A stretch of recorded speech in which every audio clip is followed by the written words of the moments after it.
Hi Lark, are you ready for your first question? Yes.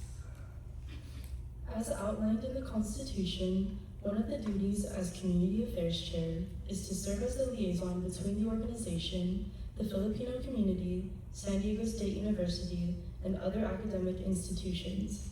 How will you ensure that you are making the most out of these connections, as collaboration is the expectation in this role? Being a liaison means building real, ongoing relationships and not just showing up occasionally. The Katipunan Clause reminds us that we're supposed to serve, educate, and take action for the community, especially for people often overlooked, like the Filipino community and everything else. I would keep Samahan active in the community by setting up constant volunteer opportunities, like helping local schools, charity events, and having long-term community partnerships and not just one-time events, because I think consistency is really key here. I'd also stay connected with local colleges and organizations to expand our impact. And in addition to that, I would want to work closely with other pillars, so our outreach includes education and advocacy, like working closely with social, funding, and even sports and rec to make that happen. So everything's not just solely on service. Essentially, someone should be known as an org that shows up constantly and that builds real connection and actually gives back to the San Diego community in a meaningful way.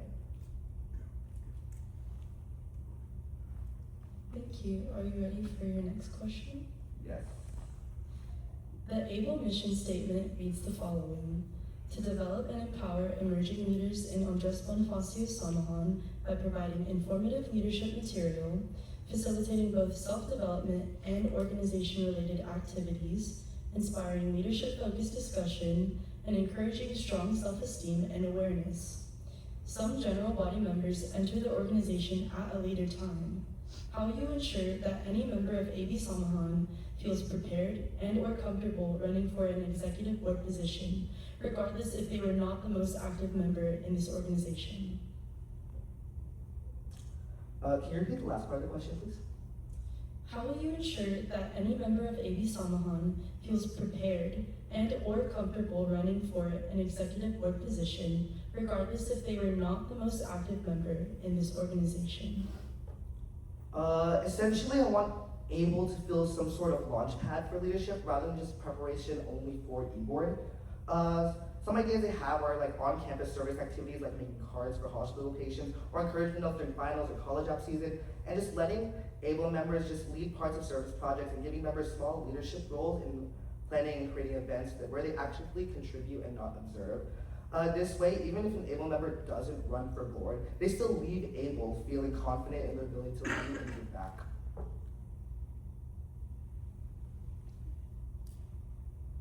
Are you ready for your final question? Yes. Community is a broad word and it is used in many different contexts. It can mean a lot of different things to individuals. What is your definition of community and how would you want to implement it into your position if elected? My definition of community is inclusivity. I think inclusivity is something we should actively communicate and not just imply. Even though Samahan is obviously a welcoming, it's not always just said out loud. So I'd be intentional in how we promote events and talk about our organization. And I also think inclusivity comes from what we do and not just what we say. Like I said in my speech, I do want to create more hands-on volunteering events so people can connect through shared experiences and not just solely on cultural identity. Because when people feel like they're contributing and making a real impact, that's when a community truly becomes something they belong to.